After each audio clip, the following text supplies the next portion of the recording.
Good morning student. आज हम कक्षा 7 के पाठ 5 मिठाई वाला उसके बारे में पढ़ेंगे।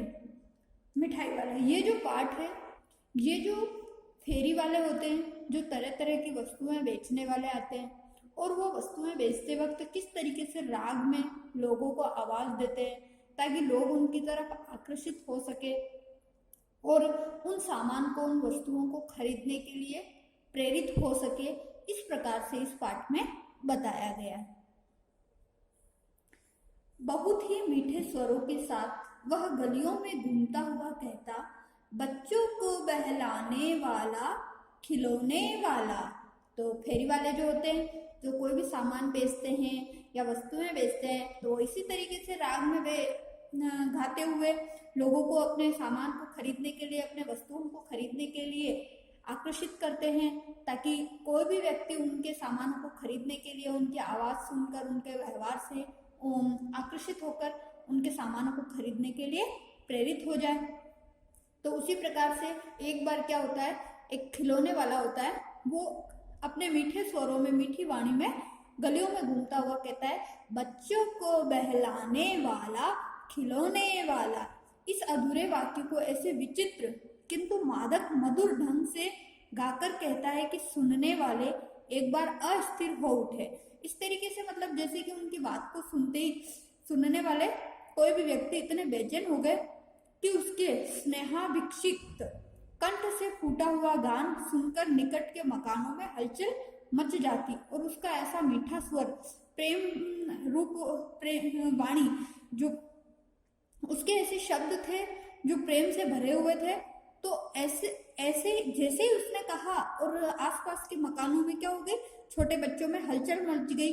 छोटे छोटे बच्चों को अपनी गोद में लिए युवतियां चिक्कों को उठाकर छज्जों पर नीचे झांकने लगती है। गलियों और उनके अंतर्व्यापी छोटे छोटे उद्यानों में खेलते और इठलाते हुए बच्चों का झुंड उसे घेर लेता है। तब वह खिलौना वाला वहीं बैठकर खिलौने की पेटी खोल देता है। तो इस प्रकार से जैसे भी हम भी देखते हैं, कई बार कोई भी फेरी वाला आता है, कोई भी सामान बेचने वाला आता है, तो हम भी किस प्रकार से अगर जैसे हम उसकी आवाज़ सुनते तो एक बार गेट खोलकर या अगर छत से जाकर तो हम उन्हें देखते ही हैं।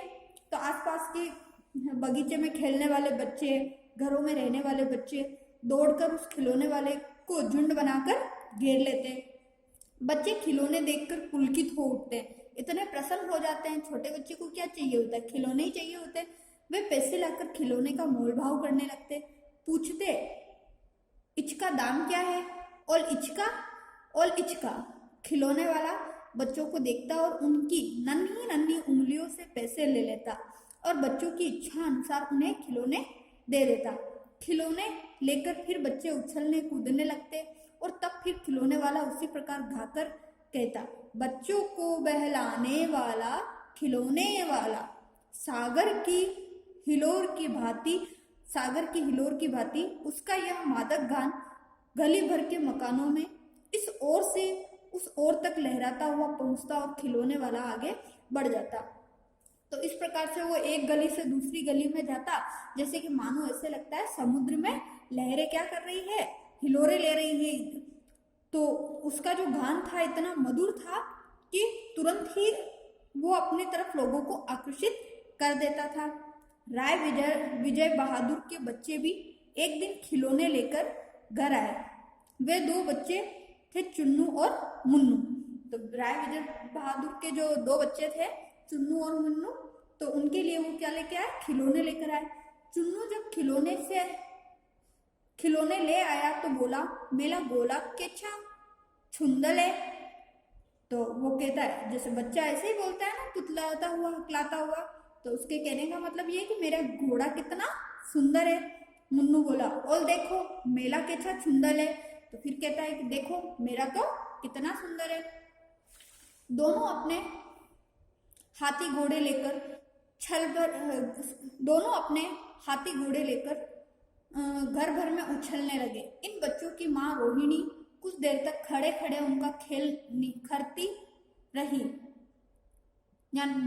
रही होना चाहिए। अंत में दोनों बच्चों को बुलाकर उसने पूछा, अरे ओ चुन्नू मुन्नू, ये खिलौने तुमने कितने में लिए हैं? मुन्नू बोला, 2 पैसे में खिलौने वाला दे गया है।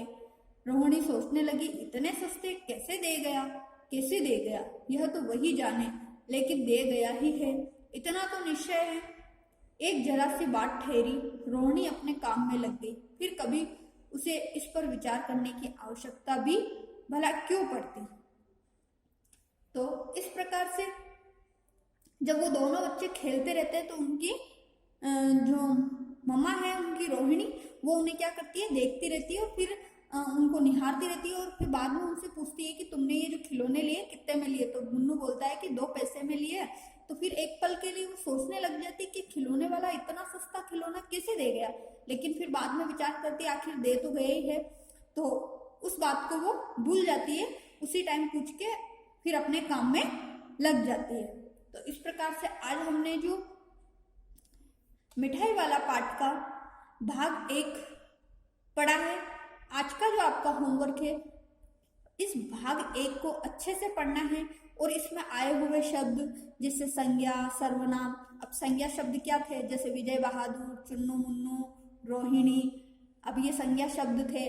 फिर यह, वह, अपने, तो इस प्रकार से ये शब्द जो आए हैं ये सर्वनाम है। फिर विचार करना, पढ़ती, काम में लग जाना, ये क्रिया शब्द है। और अब इस प्रकार से आपको संज्ञा, सर्वनाम, क्रिया विशेषण और कारक शब्दों की व्याकरण सारणी बनानी है और उसमें 5 शब्दों का समावेश करना है। यह आज का आपका होमवर्क है। नेक्स्ट हम पार्ट 2 नेक्स्ट क्लास में पढ़ेंगे।